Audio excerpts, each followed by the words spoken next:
for once, Angel Reese was actually picking on somebody her own size. Now, if I was to take bets in this, NaLyssa Smith versus Angel Reese, I'm putting all of my $2.47. I'm putting all of that on NaLyssa Smith. All right. I'm not sure it would be even close. Angel Reese just got hit with the biggest reality check of her young career, and it came straight from NaLyssa Smith. You know that moment when the playground bully finally gets called out? That's exactly what went down when Reese tried to flex her usual intimidation tactics during the Sky versus Wings matchup. But Smith wasn't having any of it. Instead of backing off, she clapped back and left Reese stunned, serving her a hot slice of humble pie. The technicals? Just the tip of the iceberg. This turned into the most humiliating night of Reese's season. Drop a fire emoji if you think it's time the baby giraffe sat down. Let's get it. NaLyssa Smith was D'ing up Angel Reese pretty staunchly during this game. The game, Charles. Oh, man. The game, Charles. Oh, man. The game, Charles. Oh, man. The game, Charles. Oh, no. The game, Charles. Give me that. Jesus, dude. When NaLyssa Smith is doing that to you, you know you just aren't ready for it, man. When NaLyssa Smith is D'ing you up, blocking her shot, folks, Angel, you cooked her up last year. What happened? Picture this. Angel Reese strutted onto the court against Dallas with that signature smirk, probably thinking it was just another day to bully her way through a game. The Chicago Sky forward had her routine down to a science. Get physical, talk her talk, and wait for opponents to fold. But when she locked eyes with NaLyssa Smith that night, the vibe shifted. There was no fear, no hesitation, just a calm, steady confidence staring right back at her. That should have been Reese's first clue that this night was going to be different. The two of them getting into it. And by the way, this started off by NaLyssa Smith going for a rebound and Angel just shoving her. Just shoving her and then complaining to the refs. And by the way, I don't blame Angel Reese for, shoving people and expecting to get away with it. The referees have shown that you are allowed to shove people and get away with it. Like, that is a given. It all kicked off when Reese laid a hard foul on Smith, a blatant shove. Most players would have just taken the contact, maybe thrown a look and walked away. But not NaLyssa Smith. She had words for Reese, and whatever she said sparked a fire. You could see it, clear as day, the moment Reese flipped the switch from playing basketball to picking a fight. Her shoulders squared up, her jaw clenched, and she started marching towards Smith like she ran the whole court. Down around the rim, NaLyssa Smith and Angel Reese both got technical fouls, and things got a little chippy between the two. Chicago's done a nice job defensively. Nice pass. Right there. How did Dejounte hit that to Smith? That was in our line of sight. There wasn't any daylight. Yeah, the speed and accuracy of that pass. Now we got some chippiness. Smith and Reese jawing at each other. Here's where it got real interesting. Smith didn't budge. While Reese went into her usual puffed-up routine, trying to make it a spectacle, Smith stood her ground, looking almost bored by the whole thing.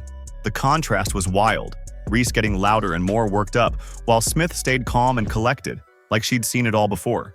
And you know how bullies react when their scare tactics fall flat? That's exactly what we saw unfold right there on the court. When NaLyssa Smith is D'ing you up, blocking her shot, folks, Angel, you cooked her up last year. What happened? What happened last year? Was it the Indiana Fever on the jersey? That made you go extra hard? Was it that other player on that team that was like, oh, that 22, oh, I really want to show her something? Is that what really made it? Because in these matchups against the Dallas Wings, you really haven't been anything special at all. Maybe NaLyssa Smith was tired of seeing her in a meme all offseason. And NaLyssa's like, you know what? That next time I play her, I'm not going to let her cook me and do me like that. The crowd picked up on it instantly. The vibe in the arena flipped from a regular game to full-on drama mode. Fans jumped to their feet, phones went up, and that charged feeling hit, like everyone knew something real was about to go down. But here's the kicker. Smith's teammates didn't even rush in to break it up. They didn't need to. They knew she had it under control. I'm not sure Angel Reese would actually want that to turn into something where hands are involved, because my goodness, I mean, I'm just going to keep it real. NaLyssa Smith, I think she sort of believes she's a little bit more masculine, right? Now, I'm going to tell you, as far as flexing goes, we talked about this a little earlier, NaLyssa Smith showed her ass last night. She did. I mean, at 6 of 12 from the field, 27 minutes, 20 points, 3 block shots last night. This wasn't Smith's first run-in with Reese either. These two had been trading words since Reese's rookie season, back when Smith was still repping Indiana. The tension had been simmering all season, with Smith getting under Reese's skin in a way few others could. But until now, it was all quick jabs and minor flare-ups. Nothing that stuck. This time, though, with the cameras rolling and a packed arena watching, Reese couldn't just walk away without looking weak. The moment had finally boiled over. Angel Reese goes after shoving NaLyssa Smith. The two of them are getting into it. Arike is there trying to be peacemaker. Courtney Vandersloot immediately doesn't know what's going on. The two of them getting into it. What made this moment so satisfying was watching Reese come to the slow, painful realization that she'd picked the wrong one. Her whole game leans on players backing down, handing her that mental edge she feeds off to look tough. But when Smith didn't bite, didn't flinch, didn't fold, you could actually see the shift. Reese's confidence drained right out of her. In less than 30 seconds, her body language flipped from predator to confused prey. If you guys don't remember, like even last season, the two of them were getting into it through the entire season. The two of them were getting into it, and you saw literally when the referees tried to break it up, you saw them just go like, don't. Like the two of them want to get into it. And again, this is a rivalry. The refs came in and did what was expected. Technical fouls for both players. But as they walked away from that standoff, it was clear only one of them had won the mental battle. Smith returned to her spot like she'd just brushed off an annoying fly, cool and unbothered. Reese, on the other hand, carried the weight of someone who'd just faced a harsh truth about herself. Even the commentators caught on. One pointed out how Smith looked sharper, more focused on defense, while questioning if Reese had any self-awareness after shooting just 3 for 12 that night. This wasn't just about a heated exchange. It was a bigger moment. Someone finally standing up to the behavior everyone else had been too cautious to challenge. Showing that the other day was just a glimmer of hope that she had figured out how to start playing, as in only take 5 to 6 shots a game. Get rebounds, distribute the ball out to everybody out on the perimeter, and quit shooting the ball. What set NaLyssa Smith apart from every other player who's dealt with Reese's antics? Simple. She had history with Angel Reese, and she wasn't about to let a second-year player try to punk her on national TV. Smith came into the league already knowing exactly what Reese brought to the table. Their rivalry dated back to the days when Reese was still figuring out how to be a pro, while Smith was already carving out a reputation as someone who doesn't mess around. She's reading plays, like NaLyssa Smith reading plays defensively. Chicago's done a nice job defensively. Nice. Oh. How did Dejanay? Angel Reese tries to intercept the pass, and then her and NaLyssa Smith start jawing at each other, start talking at each other. Start jawing at each other, start talking at each other. They started jawing, throwing words back and forth. And here's what makes it even better. NaLyssa Smith used to wear an Indiana Fever jersey. Yeah, the same team that drafted Caitlyn Clark. The same franchise Angel Reese has been throwing shade at all season. With that kind of connection, every moment against Reese hits different. Smith wasn't just standing up for herself that night. She was standing up for a franchise she's proud of, one that still means something to her. You're gonna let NaLyssa Smith talk to you like that, Angel? You gotta fight her, right? Isn't that what the pieces want? Angel, why are you just sitting behind your teammates? You gotta go fight that woman, Angel. You gotta go lion from the Wizard of... Put them all. Put them all. That's what you gotta do. Come on. Come on. This is another angle of their little dust-up that they encountered. Nice little baseline angle. The history between these two goes way deeper than most realize. Smith has been watching Reese's act since her rookie year, and it's clear she's tired of the drama queen routine. Their previous clashes all season had been building up to this exact moment. You could tell by how Smith carried herself around Reese. None of that nervous, cautious vibe other players tend to have. Smith came into every game like she had unfinished business to settle. In this game right here, if we don't remember, up until the point where the starters were taken out, Angel Reese had 4 points. She had 4 points, 5 rebounds. But NaLyssa Smith had 14 points. She had 14 points on Angel Reese versus Angel Reese's 4 in 19 minutes. They took her off, and it was a very, very comfortable comfortable win for the Indiana Fever, where Caitlyn Clark, in fact, had 31 points, 12 assists on 14 shots. Jesus, post-Olympic break, Caitlyn Clark was another level. Let's break down what Smith brought defensively that night. Commentators kept pointing out how she was reading plays like a pro throughout the game. That's no accident. That's preparation meeting opportunity. Smith clearly studied Reese's moves and knew exactly how to throw off her rhythm. She was blocking shots, cutting off passing lanes, and generally making Reese's offensive game a nightmare. The difference in their styles couldn't have been clearer. While Reese was busy stirring up drama and trying to mess with people's heads, Smith was locked in on playing real basketball. She dropped 14 points in just 19 minutes, while Reese struggled to score 4 points and grabbed 5 rebounds, looking more like she needed a break than another showdown. The stats don't lie. Smith had the better night, no question. Angel Reese playing like trash all game, but that confidence doesn't waver, I guess, right? The arrogance doesn't waver, right? We can miss layups, we can miss shots, but that confidence doesn't waver at all. I mean, look at this. Angel Reese, after going 3 for 12 on the night, at this point, she has a historic play where she elbows Dejanay out the way, and here we go. Move it, little girl. And yeah, Angel Reese talking that trash. Yeah, you guys can't stop me. I'm 4 for 13. Smith's ties to Indiana add a whole new layer to this story.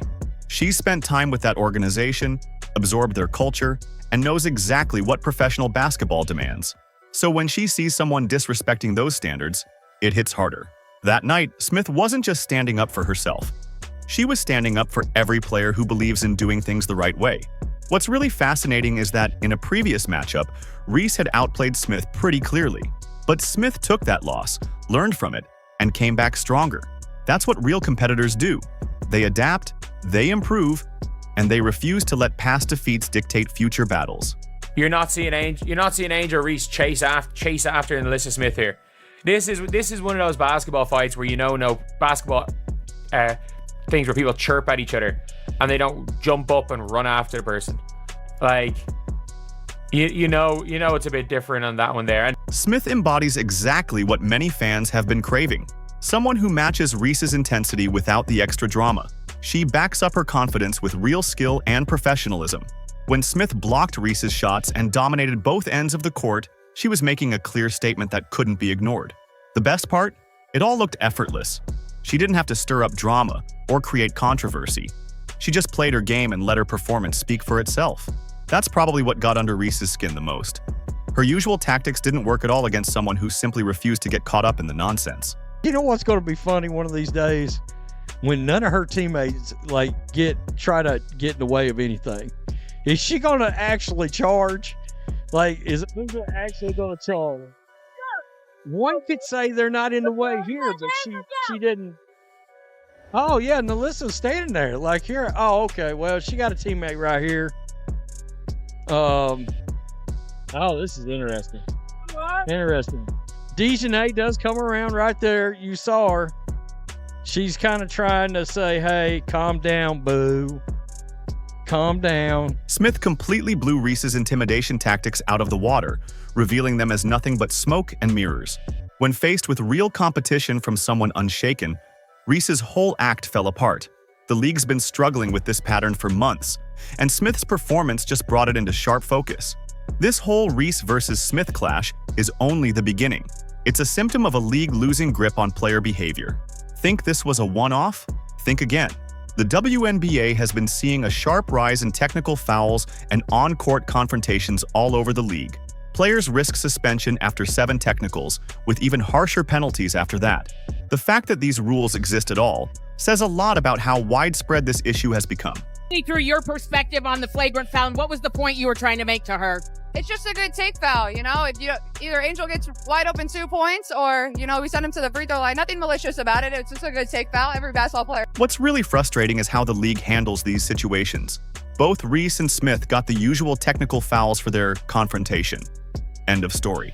No further consequences, no serious talks about stopping this kind of escalating behavior. The league's calm, measured response feels totally out of sync with how intense and volatile the incident actually was. And the message that sends? Go ahead, rack up your technical fouls. It's no big deal. Basically, the WNBA is giving players a green light to act out because they know the penalties won't hit hard. Many WNBA fans are calling out the referee problem. The referees literally turned their back. Caitlyn Clark appears to be hunted every game. She deals with physicality that no other player in the league is dealing with. The WNBA not stepping in to protect their cash cow, their only draw, their only star, and this is the end result. Let's talk about the Caitlyn Clark flagrant foul incident from earlier this season. Even Clark, who handles everything with professionalism, got caught up in the chaos when officials called what she saw as a routine basketball play a flagrant foul. That moment highlights just how closely every move is being scrutinized these days, thanks to the rising physicality and tension on the court. When a player like Clark gets flagged for something so standard, it shows the league's got a serious consistency problem. The contrast couldn't be clearer. Players like Clark focus on their game and let their skills speak, while others treat every perceived slight as a chance for a public showdown. Some are more about creating reality TV drama than playing basketball. That creates an unfair playing field where controversy gets all the spotlight, while real talent often gets overlooked. The situation with Caitlyn and Angel shows that they hate each other. I think they just hate each other, period. I think they just hate each other in general. Like, I don't know, hate's a strong word. There is a 0% chance that Angel, Reese, and Caitlyn Clark like each other. Like, I'm sorry. If you are Caitlyn Clark, if you are a person and you got blindsided by somebody and someone else jumped up and celebrated, you wouldn't like that person. If you lost the championship game and then after the game, not just someone chasing around you doing that, after the game they're on IG Live being like, this is for you. Instead of celebrating their win, they were taunting their opponent. You probably wouldn't like that person either. Current disciplinary measures clearly aren't cutting it when it comes to curbing problematic behavior. The league's hesitation to enforce tougher consequences for repeated aggressive actions raises big red flags. Players realize they can push limits without facing real punishment. The system depends heavily on in-game officials to call technical and flagrant fouls, which leads to massive inconsistency.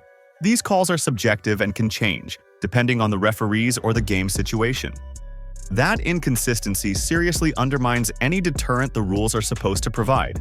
It's shocking. Caitlyn Clark will be sidelined for at least 2 weeks with a quad injury. Footage has emerged how Caitlyn Clark got hurt. He fouls her for the 4th time. It's cheating. Caitlyn Clark is the driving force behind the interest in the Fever and the interest in the WNBA. Rookie Caitlyn Clark was subject to several intentional fouls. You know what's really damaging? These confrontations steal the spotlight away from the incredible athletic talent on display. Fans come to games expecting to see elite competition, not verbal sparring or physical fights. Every minute spent dealing with these altercations is time lost, showcasing the amazing skill and athleticism that define women's professional basketball. It's a huge distraction from the real game. The league's biggest challenge right now is the inconsistent enforcement of rules. There's a huge gap between the serious consequences organizations face for policy violations and the minor penalties handed out for on-court incidents. Officials treat similar situations differently depending on the game or the crew, which makes the whole disciplinary system look like a joke. So the WNBA might as well just name Caitlyn Clark the MVP right now, because so far she's missed 2 games due to injury, and not only have the Fever lost both games, but now in this one, they lost to quite possibly the worst team in the league, which just shows how important of a piece she is to that team. She's averaging 19 points, 9 assists, and 6 rebounds a game this year in the 4 games she played. She is super important to that team, and it's proving it that she is the most valuable player on that team. The WNBA is standing at a crossroads right now.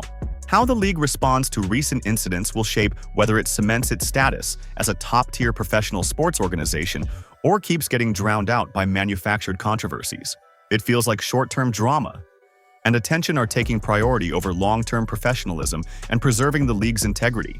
The whole Angel Reese situation is a perfect example of a bigger crisis that's putting the WNBA's credibility as a serious sports league on the line. They're going to be out for a couple weeks. Let's see how viewership does in the 3 weeks that she's out. Let's see how ticket sales go when she's out. Let's see how the WNBA as a whole comes out. Because I think they're trying to make a message to the WNBA that, hey, Look, we don't necessarily have to put this woman on a pedestal. Like, she doesn't need to be treated like Jesus, Mary, Mother of God, anything like that. But I think if the WNBA wants to go in the right way with these CBA negotiations and getting bigger and more prominent, they need to embrace change. And she is good change for the WNBA. Angel Reese's embarrassing showdown with NaLyssa Smith perfectly shows why the WNBA has to make a choice. Either tolerate disruptive behavior or set real professional standards. The league is at a crucial crossroads. Do we want to watch elite basketball or playground drama? Because you can't have both without one taking a hit. It's time to back players who carry the sport with dignity. Caitlyn Clark proves that athletic excellence and professionalism can go hand in hand. Reese? Well, let's just say she's more about clowning around. Drop a comment. Fire the baby giraffe if you think Reese simply needs to go. Don't forget to like, subscribe, and hit all notifications so you never miss out.